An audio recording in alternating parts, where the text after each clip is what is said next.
I'm your shorter than average girl from down under, and today we're going to do the first chronological story in the Chronicles of Narnia, The Magician's Nephew.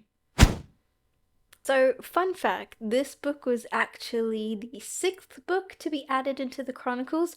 Basically, C.S. Lewis was getting a lot of questions of how the lamppost ended up being in the middle of the woods, and so he ended up writing an origin story for it. But don't worry, the lamppost isn't the main character of the story. It is in fact a young Professor Kirk. However, I'm not going to be able to give C.S. Lewis the entire credit for the creativity of the story, given that he's taken a lot of inspiration from a previously published classic, the Bible.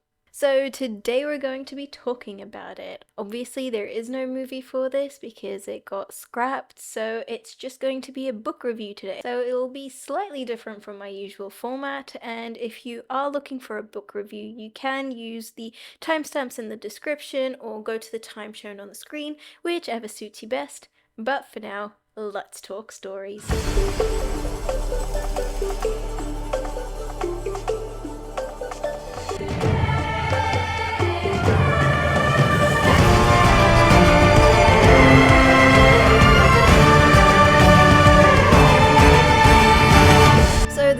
Set in Victorian England, where a young Diggory lives with his mother and his father in the countryside.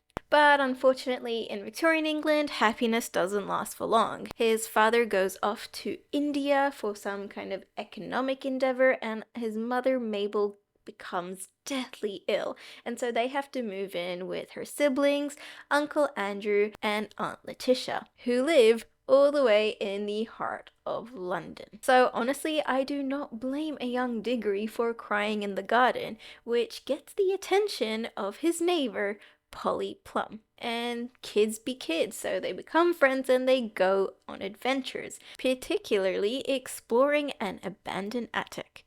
Or at least they think it's abandoned, but it's actually Uncle Andrew's secret location for his magic experiment. And unlucky for them, they are exactly what he needs. Human guinea pigs. And so Diggory and Polly are swept into an adventure they were not counting on. So Uncle Andrew inherited an Atlantean box from his godmother, Mrs. LeFay. She asked him to burn it without looking at its contents, but of course he wasn't gonna do that, because he is a specimen. Instead, he opens it and finds magical dust inside from another world. To try and access the magical powers of this dust, he creates yellow rings, hoping that it would transport whoever wore them to this other world that the dust comes from. And he made green rings to bring people back. But Uncle Andrew is a coward, so he's never tried that on his own. It's just a theory. A wrong theory. So he needs the kids to try it. When they end up putting on the yellow rings, they are sent to the woods in between the worlds, a calm place with many little pools, each pool corresponding to a different world. When they go into a pool, they slip on their green rings and they go into there. The first world they end up trying out is a dying world with a dying star, a world named Charn. Now, based on the architecture and the bodies that they were seeing, they could deduce that this belonged to giants.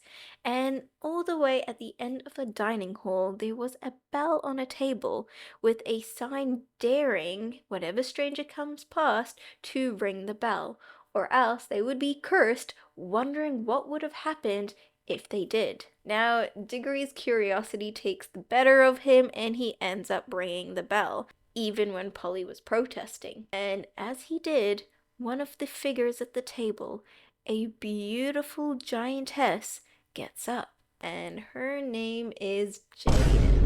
She is the queen of Charn and the one who had spoken the deplorable word which had caused the ruin of the entire world. Now this freaked out Diggory and Polly, so they tried to escape, but she grabbed onto them and was transported to Earth. Now that Jadis is in Earth, she wants to take control of it, and she demands to be treated like royalty, with the cowardly Uncle Andrew by her side. Now the brave Diggory clambers onto her and puts on his yellow ring to transport her out.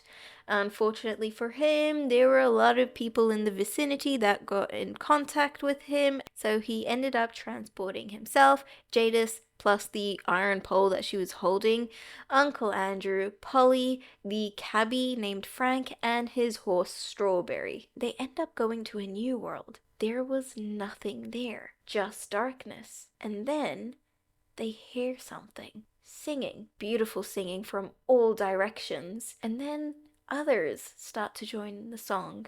And there comes a light and stars. And as the song continues and changes, new things start to appear. Things like water and oceans, hills, trees and flowers. And then from inside the hills burst a whole bunch of animals and creatures only seen in mythology. And then they finally saw the singer, a lion. As the lion was walking towards them, Jadis started freaking out, so she threw the iron pole at it and it hit him squarely on the nose. But he didn't care. It bounced straight off and landed itself in the earth, growing into a lamppost. The lion then starts saying, Narnia, Narnia, Narnia awake. Love, think, speak. Be walking trees, be talking beasts, be divine waters. and the lion picks a few of the animals and breathes to them so that they can become talking beasts. And he tells them, Creatures, I give you yourselves. I give to you forever this land of Narnia. I give you the woods, the fruits, the rivers.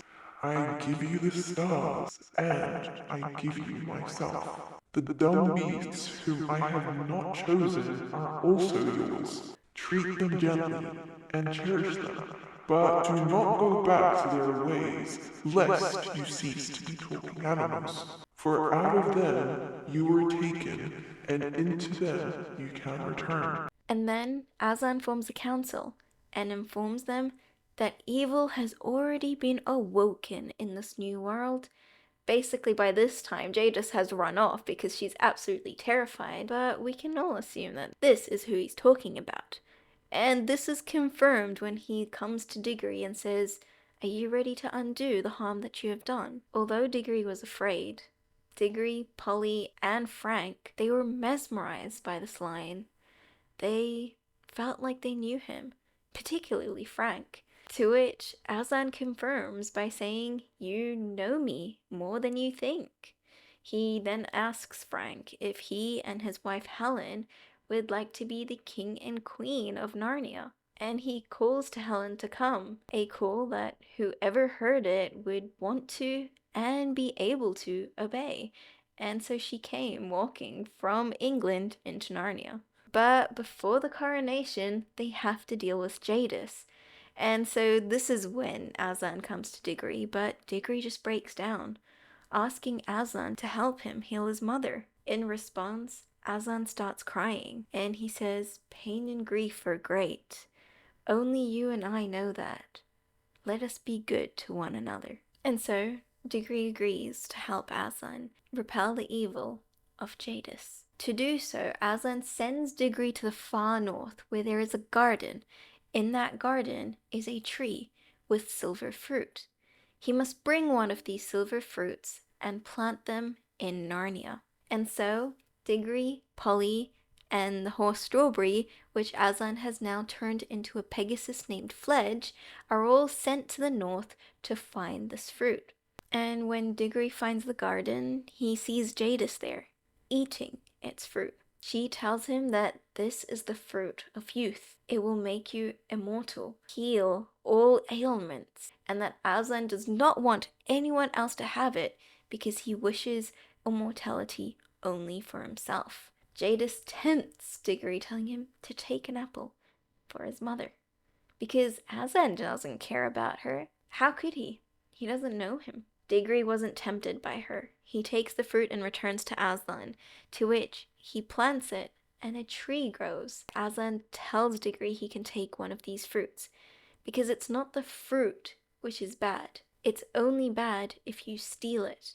And once you've tasted a stolen fruit, you become afraid of the tree, and you'll never be able to step close to it, which is how this tree will protect Narnia from Jadis until winter comes. So Diggory, Polly, and Uncle Andrew all return back to London. Diggory plants the seeds of these fruits, which grows into a tree, and they bury the magic rings underneath so no one could ever use them. After his mother was healed and his father returns from India, they move back to the countryside, and he uses the wood of that tree to build a wardrobe. And that's the end of that. So there are very obvious parallels between the magician's nephew and the story of Genesis and that of Adam and Eve in the Bible. This entire story was here to introduce us to the character of Aslan and his place in the world of Narnia, so that we may understand his worth, his value, and his power in future installments. Aslan is the creator of Narnia, but he is also the son of the emperor across the sea. Now, this is an obvious parallel to God and his son, Jesus Christ, in the Bible. Given that I'm not a Christian myself, I don't understand the Trinity to be able to make the distinctions and understand Aslan versus the Emperor across the seas character as well as a Christian audience would. But what I can tell from my belief in God as well as what C.S. Lewis presents to us in the words in the form of Aslan is that he is a compassionate, loving, just, and powerful being which uses his power to give others a choice. Magic is a theme in the forefront of this novel, but two different magics are presented. There is good magic and then there is evil magic. Aslan represents this good magic. He was the one who assigned the deep magic in the inception of Narnia, but his father is the one who made the deep magic which goes beyond it. And it is this deep magic which is referenced in the second book, The Lion, the Witch, and the Wardrobe, when Aslan sacrifices himself for Edmund, a sacrifice he is resurrected from due to this deep magic. The bad magic is represented through these selfish individuals, Uncle Andrew, Mrs. LeFay, and Jadis. All these people have in common is that they believe they are higher thinkers, higher beings than those around them. As Uncle Andrew himself says, because he is a higher thinker, he is free from common rules and common pleasures. This pride that they have, it makes them unable to hear or love what the real magic of the world is, the one given by the emperor across the sea in Aslan. And this is why Jadis is completely afraid of Aslan. This is why she loses her power when she's in the woods between the worlds. It's also why Aslan says about Uncle Andrew that he has made himself unable to hear me. And so that the only thing that Aslan can do for Uncle Andrew is make him fall asleep, to calm him so that he doesn't have to live with the reality that someone is more powerful than him, that there exists a greater power. Aslan does this as a form of mercy to Uncle Andrew, because he knows that by continuously thinking about the fact that he isn't powerful, he is going through pain and anguish. It's burning his pride. There is nothing left in Uncle Andrew but his pride. He's cowardly, selfish, and there's literally nothing going for him in life. His pride's the only thing that's keeping him alive. So out of mercy, Aslan doesn't take that away from him. But it also means that Uncle Andrew will never be able to understand the true pleasures of life, which comes from being able to be a friend and a companion of Aslan. When it comes to Jadis, well, she is a manifestation of this evil magic. First, let's look at her backstory. Because she was younger than her older sister, she's not next in line for the throne. But because she believes herself to be better at magic and more daring than her sister, she believed she is entitled to it. And so she goes and learns the deplorable word. Not only that, she needed to pay the price for it, aka sacrificing something so that she could get this power that she believed would give her the throne. And so, when it came to the war that she started against her sister, she used that word, consequently killing the entire world. But to Jadis, that was just the price to pay. She didn't really care about any of the subjects she wanted to rule. She wanted the power. Now we can see the common theme with this bad magic is pride, and it all has a backstory. It's very comparable to the origins of Satan, he who disobeyed God and became a fallen angel. In Islam, this is comparable to the fact that Iblis refused to follow God's orders and prostrate. Consequently, he was taken out of the higher ranks with the angels. But it's very interesting that C.S. Lewis puts evil in the inception of a new world. Very similar to the fact that in our world, at its inception, if you like, there also existed an evil. And this is because for any creature with free will, we require comparisons. To be able to understand what is good, we also need to see an example of what is bad, and therefore the existence of badness and evil is necessary for a creature of free will to differentiate between good and bad and choose the good. Which is why Aslan tells them not to go back to the ways of the dumb beasts, lest they become them once more.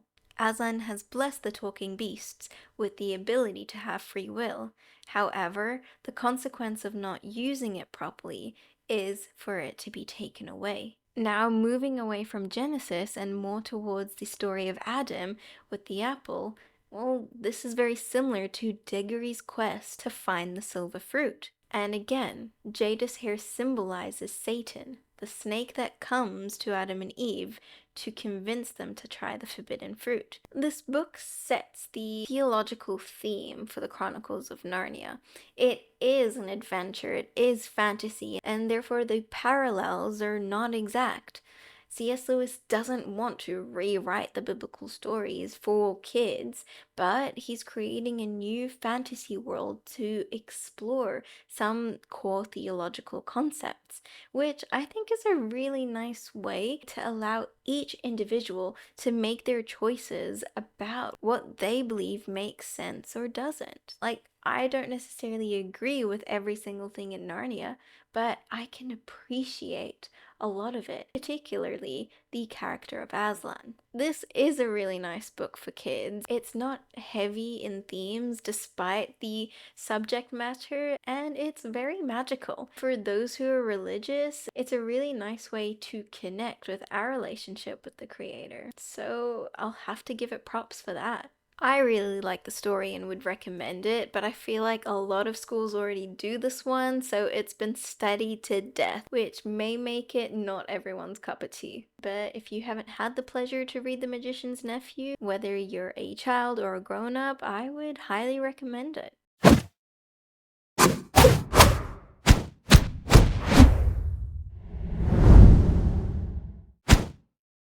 So that's number one, The Magician's Nephew.